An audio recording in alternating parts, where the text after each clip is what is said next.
France du mardi. La France qui se dit, ah mais oui, il est marrant lui. La France qui en réalité s'appelle Samy.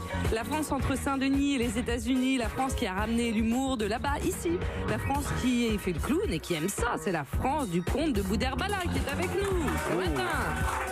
Bonjour la Nouveau France. spectacle, le Comte de Boudherbala 2, avec lequel vous êtes actuellement en tournée partout en France. Ça nous fait très plaisir. Les artistes qui n'arrêtent pas de circuler partout sur les routes de France, c'est tellement important. On va partout, on nous appelle, on fait mariage rebeu, bar mitzvah, concision, appelez-nous. Oh mon Dieu. Mon fils vient d'avoir la première étoile, est-ce que vous pouvez faire un truc? Avec une étoile, ça peut être polémique, mais on peut venir. En tout cas, vous êtes à Paris, au théâtre Le République aussi. Et le spectacle, il commence avec cette musique. On va pas tout révéler, mais c'est le démarrage. C'est déjà marrant. Quand vous entendez cette musique, dans quel état vous êtes? Vous êtes détendu, vous êtes inquiet?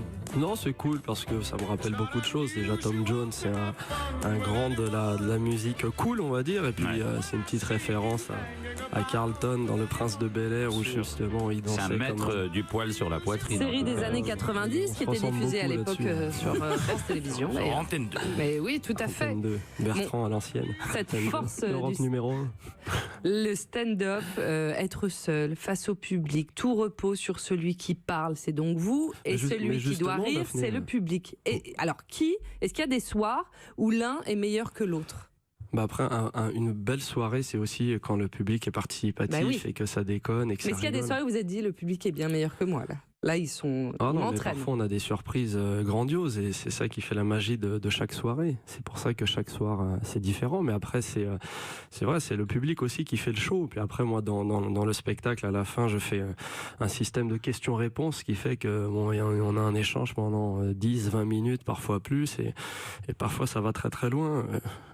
C'est-à-dire, pas jusqu'à la partouze, mais c'est une bonne ambiance. Bonjour la France. Il se passe des choses. Par contre, vous disiez que le stand-up vient des États-Unis. On a ramené ça, c'est complètement faux. Ah. Ouais, c'est vraiment un truc qui a toujours été partout. Bah, c'est typiquement français. Ça vient du vaudeville. Ça fait des années, des siècles qu'on fait du stand-up en France. Mais bon, voilà, avec les chansonniers, avec des mecs comme Pierre Dac, Francis Blanche, Fernand Reynaud, Robert Lamoureux. Eux, à la limite, ils étaient souvent en duo. Mais c'est vrai que c'était du stand-up à la base. Après, c'est vrai que ça a été un petit peu le truc de la mode, genre années 90, de débarquer. Mais bon, c'est pas du tout un truc qui vient des États-Unis. Mais vous considérez comme un chansonnier? Moi, je peux être un chansonnier. Le lieu où vous jouez, le République, avant ça s'appelait le Caveau, la République. Ouais, et c'était un lieu très connu. En France, entre autres pour les chansonniers. Ouais, aussi. Mais après, c'est là où nous, en réinvestissant le lieu, on a voulu continuer dans cette tradition de l'humour à la française. Alors, on va expliquer à nos auditeurs, parce que oui, le Comte de Boudherbala, il monte sur scène partout en France, mais vous avez décidé d'investir dans ce théâtre. Oui, parce que voilà, il y avait une opportunité avec mon producteur associé Jean-Philippe Bouchard de récupérer cette salle. Donc les petites économies qu'on a gagnées sur les spectacles précédents, on n'a pas acheté d'appartement ni de bicoque, on a acheté un demi-théâtre. Donc voilà, le mec n'a pas d'appart, mais il dort dans son théâtre, c'est génial.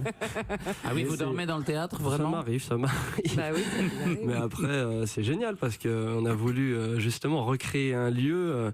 Moi, j'ai toujours été fan de ces époques parce que j'ai commencé là.